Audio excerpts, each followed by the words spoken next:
Salut, je suis Salah Berkali, l'enseignant des SVT au collège Ahmed Rachidi à Tétouan.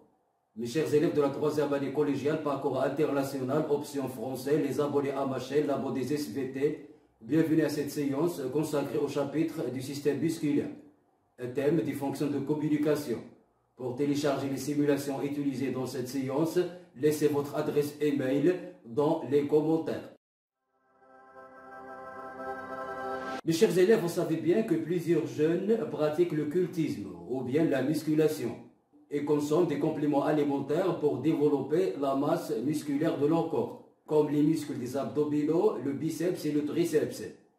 Ces muscles sont attachés au squelette par des tendons, on les appelle donc des muscles squelettiques. Alors dans cette séance, on va découvrir quel est le rôle des muscles dans notre corps. Quelles sont les propriétés, la structure et les besoins des muscles. Pour répondre à ces questions, on va réaliser les activités suivantes. Dans cette première partie, on va découvrir quel est le rôle des muscles. Mes chers élèves, dans le montage suivant, la barre 1 représente les os de l'avant-bras, c'est-à-dire le radius et le cubitus. La barre 2 représente l'os du bras, c'est-à-dire l'humérus. Le ressort 1 représente le biceps. Le ressort 2 représente le triceps. Le point M représente l'articulation du coude. La barre 3 représente l'omoplate. Mes chers élèves, lorsqu'on comprime le ressort 2, le ressort 1 se délate et la barre 1 s'abaisse, c'est l'extension. Et lorsqu'on comprime le ressort 1, le ressort 2 se délate et la barre 1 se soulève, c'est la flexion. Donc le rôle des ressorts dans ce montage est de tirer les barres lors de leur contraction et leur décontraction. Mes chers élèves, c'est le même rôle que jouent les muscles squelettiques dans notre corps. Il faut mouvoir les os au niveau des articulations. Mes chers élèves, observez cette animation qui illustre le mécanisme de la flexion et de l'extension de l'avant-bras. En effet, lorsque le biceps se contracte, le triceps se décontracte, ce qui entraîne la flexion de l'avant-bras. Et lorsque le triceps se contracte, le biceps se décontracte, ce qui entraîne l'extension de l'avant-bras. Ces deux muscles sont dits muscles antagonistes. Mes chers élèves, tout mouvement de notre corps exige deux muscles antagonistes, muscles de flexion et muscles d'extension. Donc, mes chers élèves, les muscles ont un rôle moteur dans notre corps. Il faut mouvoir les os au niveau des articulations, car l'os possède des propriétés spécifiques qui leur permettent de jouer le rôle moteur dans notre corps. Alors, quelles sont les propriétés des muscles squelettiques? Pour répondre à cette question, on va réaliser les expériences suivantes. Première expérience, on suspend un muscle par l'un de ses tendons, puis on l'excite par un courant de 4 volts. On constate que le muscle réagit à l'excitation en se contractant. Donc, les muscles sont excitables, c'est la propriété de l'excitabilité.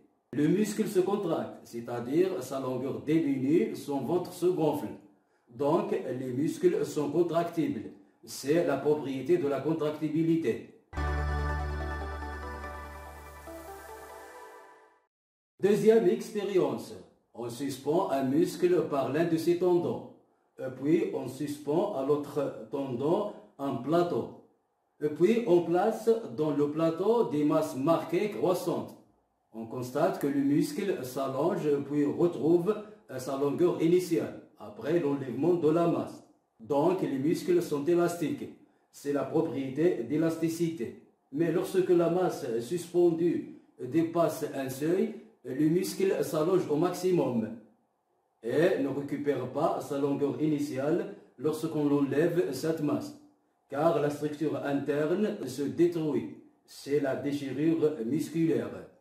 Donc, comme récapitulation, les propriétés musculaires qui leur permettent de jouer leur rôle moteur dans notre corps sont l'excitabilité, la contractibilité et l'élasticité. Mes chers élèves, l'excitant naturel du muscle dans notre corps, c'est l'influx nerveux moteur. Et maintenant, on va découvrir quelle est la structure anatomique et histologique des muscles. Mes chers élèves, le système musculaire squelettique est constitué d'environ 640 muscles, de forme et de taille variées, fusiformes, plats, annulaires, etc. Le système musculaire représente environ 40% de la masse corporelle. Lorsqu'on observe une coupe transversale dans un muscle, on constate qu'il est constitué de plusieurs fuseaux de fibres musculaires, des capillaires sanguins, des fibres nerveuses. Le tout est enveloppé par un tissu conjonctif. Mes chers élèves, chaque fibre est une grande cellule géante, plusieurs noyaux du cytoplasme et des microfibrilles. Ces microfibrilles contiennent des stries clairs et des stries sombres. Mes chers élèves, et maintenant on va découvrir quelle est la relation entre le système nerveux et le système musculaire. Comme on a avancé, les muscles reçoivent l'influx nerveux moteur par les fibres nerveuses et répondent à l'influx nerveux par la contraction et réalisent les mouvements volontaires et les mouvements involontaires. Alors quel est le point de contact entre les fibres nerveuses et les fibres musculaires? Mes chers élèves, l'animation suivante montre que les fibres nerveuses se ramifient au niveau de l'arborisation terminale. Le bout de chaque ramification est sous forme d'un bouton nommé plaque motrice. En effet, au niveau de la plaque motrice se fait l'excitation de la fibre musculaire par l'influx nerveux. Mes chers élèves, vous allez étudier le mécanisme de la contraction musculaire dans vos études supérieures. Et maintenant, dans cette dernière activité, on va découvrir quels sont les besoins de la contraction musculaire en comparant le sang qui entre et qui sort du muscle au repos et en contraction. On constate que le muscle consomme plus de glucose, plus de dioxygène et dégage plus de dioxyde de carbone pendant la contraction, car le muscle a besoin de l'énergie qu'il tire de la combustion de glucose et de dioxygène et dégage plus de dioxyde de carbone. Mes chers élèves, on est arrivé à la fin de cette séance. Je vous invite à vous abonner à ma chaîne, comme j'attends vos observations pour améliorer ces productions pédagogiques. Merci et au revoir.